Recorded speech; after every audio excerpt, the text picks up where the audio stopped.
trying anything new, you don't know what you don't know, right? So in this video, I'm going to go through some mistakes that new cruisers always make in hopes that you don't make them on your first cruise. The first thing is overpacking. Now, I am saying this as a fellow overpacker. I firmly believe more is more. And if you've watched my videos before, you may be thinking, well, Lucy, in another video, you said one of your favorite things about cruising is the fact that you can take on as much as you like, because unlike a plane where there's a weight limit, there isn't on a cruise. So why would you now be telling me not to overpack? I'm not telling you not to overpack because honestly, there is nothing worse than getting to like the third night of your cruise and you decide that you want to wear that white dress, but when you were packing, you decided against it, and now you're like, why didn't I just bring it?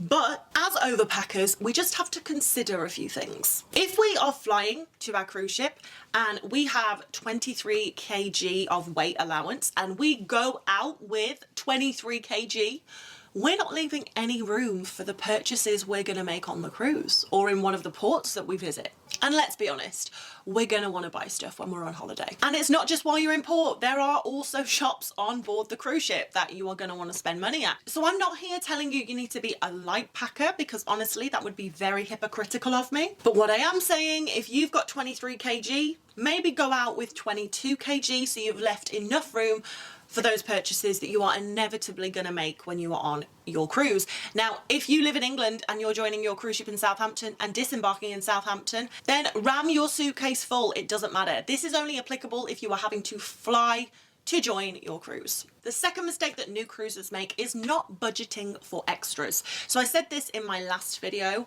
an all-inclusive cruise is not the same as an all-inclusive hotel on land. Yes, your food is going to be included in your initial cruise fare. However, once you're on board, you are going to be prompted to buy a drinks package, potentially a Wi-Fi package. You are also going to have to pay your gratuities at the end of the cruise, which is something that a lot of new cruisers get surprised by.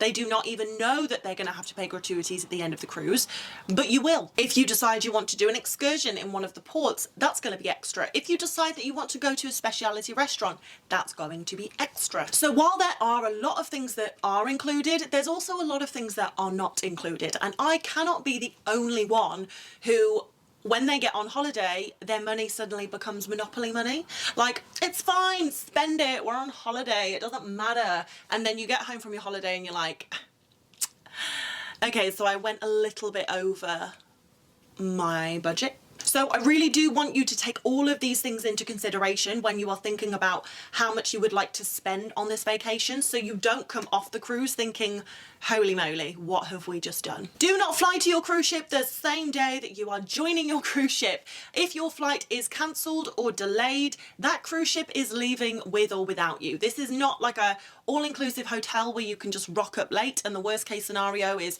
you've lost a day of your holiday.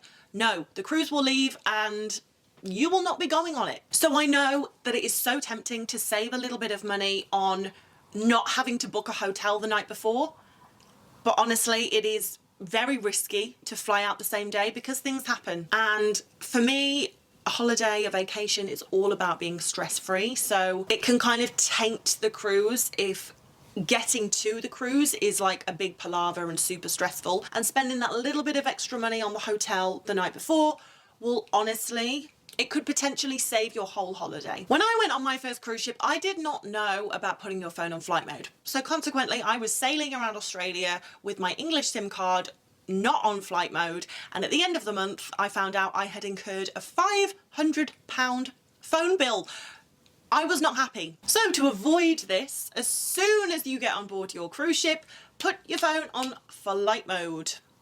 So to avoid this, as soon as you get on board, please put your phone on flight mode. You can still access Wi-Fi if your phone is on flight mode. Also, you want to change your phone settings from automatic time updates to manual time updates. Really, this depends on where you're sailing.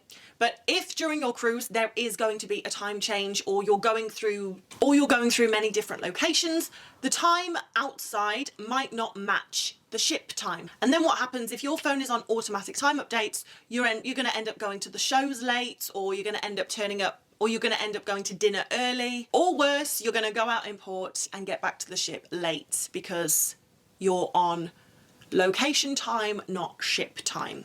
So manual time updates while you're on board is very important. However, something to bear in mind, I do want to tell you this because honestly it took me ages to figure this out. Working on cruise ships, I always had my phone on manual time zone, and then when I would go out in port and get connected to the Wi-Fi, there were certain apps that I was trying to use, like a banking app, and it just wasn't working, and I didn't understand why.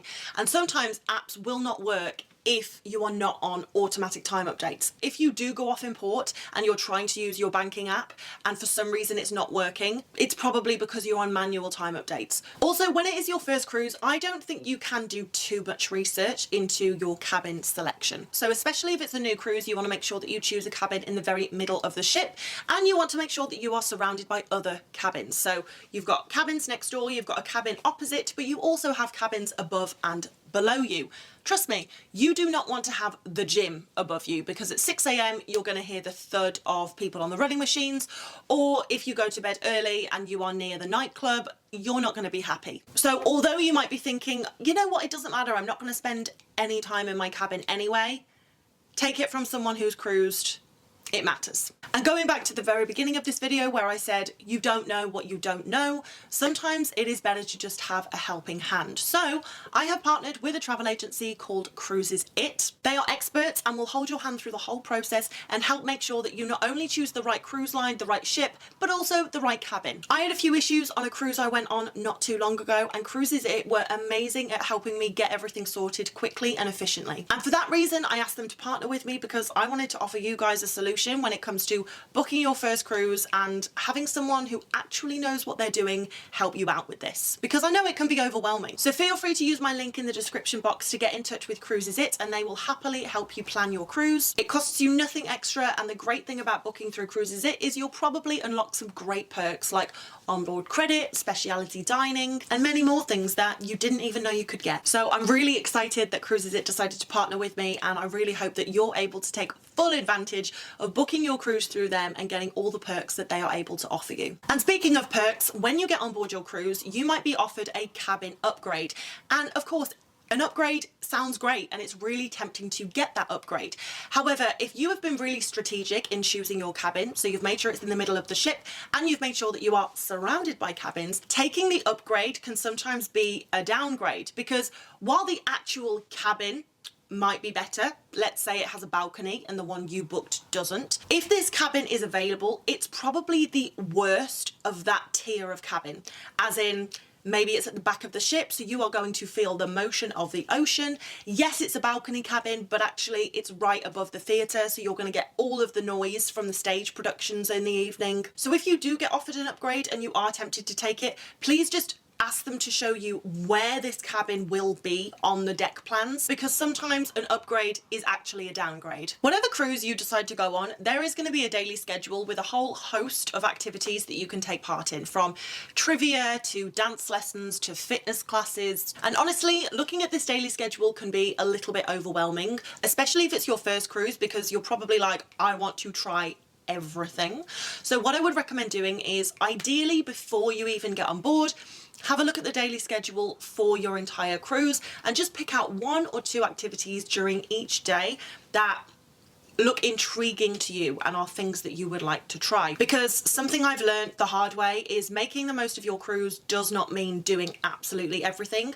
Otherwise, you're going to need a vacation from your vacation. Now, I have gone in much more depth about this in a video I made a few weeks ago called How to Make the Most of Your 3-Day Cruise. It doesn't matter if you're going on a 3-day cruise, a week's cruise, a 2-week cruise. The advice I give in there is all relevant, so if you are curious, you can have a look at that video. Basically, you want to have a rough idea of the activities that you would like to take part in while you are on board. By the time you get on board on embarkation day, you are probably going to be hungry, especially if you didn't have a big breakfast in the morning, which I always suggest doing. I'm not a breakfast person, but even I will force myself to have breakfast when I'm embarking a ship because it's a long day. When you get on board, it can be really tempting to just follow the crew directions and go to the buffet. But this is where everyone is instructed to go. So on embarkation day, the buffet is going to be rammed. But there is always an alternative dining venue open. So for example, on Virgin Voyages, you can go to the galley or you could go to the dock house, which is a lot quieter. On Royal Caribbean, yes, you could go to the buffet, but you could also go to the park cafe, which is a lot quieter. So when you get on board your cruise ship and you see a crew member, which will be almost immediately, and they say, go to the buffet, all you need to ask them is, do you know of any other dining venues that are open at this time? And where is it? And just go there. Don't go to the buffet, go to the secondary dining venue. You will probably get your food faster, you will have a much more relaxed dining experience, and especially if you've just had a hectic embarkation, which is likely, you don't want the chaos to continue by going to the buffet. The next mistake that people make is not booking their shows and dining in advance. I love the fact that when I go on a cruise, I can basically be as spontaneous as I want. Everything is within walking distance, so I can do what I want when I want to do it. However, if there is something I really want to try, like a restaurant, or there's a show that I really want to go to during my cruise, I will definitely make sure that I book this in, because even if I get to the evening of the show and I'm like, actually, I just want to go to bed, or I prefer to just go to a bar and have a drink, I don't really want to go to that show tonight, it's better to have it booked in and not go than not book it in and really want to go but you're unable to. So this goes back to looking at the daily schedule, ideally before you even get on board, picking out those things that you really want to try while you're on your cruise and getting them booked in either through the app or as soon as you get on board on embarkation day. Number 9 is a bit of a strange one, and it's expecting cruise bathrooms to be like hotel bathrooms. If you are new to cruising, then sometimes you can be surprised by the bathrooms, especially if you're on an older ship, because unless you're in a suite on an older ship, you're probably going to have a shower curtain. The bathroom is going to be quite small, and they are built for function, like they are very compact. You know, you can kind of do everything at the same time, if you catch my drift. So all I would say is just go on with that expectation. If you're used to lavish, spacious bathrooms in your hotel room, that is probably not what you're gonna get on a cruise unless you have booked a suite. And the 10th mistake that new cruisers make is not packing their hand luggage correctly. So when you arrive at the cruise ship terminal, you will be able to give your checked luggage, your big luggage, to a porter, and then it will magically appear at your cabin later. But you will take hand luggage on with you. Now sometimes your big luggage doesn't arrive at your cabin until 6-7 o'clock at night, and if you've got dinner booked for 6 o'clock and you want to shower and get changed and put a bit of makeup on, it's really annoying if you're in your cabin waiting for your big luggage to arrive. So what I always say is pack your hand luggage for the first day on board the cruise. You want obviously all of your cruise documents in your hand luggage, but you also want your phone charger, you want a bit of makeup, you want sun cream, you want your swimwear. You know, you might get on board and once you've got everything done, you're like, right, let's go to the pool. It's annoying if you haven't got your swimwear and you're waiting on your big case. So put a bikini or a pair of trunks in your hand luggage. Maybe put another change of clothes, a bit of deodorant. So that's it. Just pack your hand luggage as though you're not going to get your big luggage until like 8 o'clock at night. Because 9 times out of 10, you will have your big luggage by like 3 or 4 p.m. But if for some reason you don't, but you've got everything you need in your hand luggage, then it's not going to be as big of an issue as it would be for someone who's barely packed anything in their hand luggage. So it's all about being prepared. But anyway, those are the 10 mistakes that I see new cruisers make all the time. So hopefully by watching this, you will now know what not to do and what to do. But if you are still a little bit confused about stuff, then you can always check out the Cruises It link down below, and the experts there will be happy to help answer any of your cruising questions.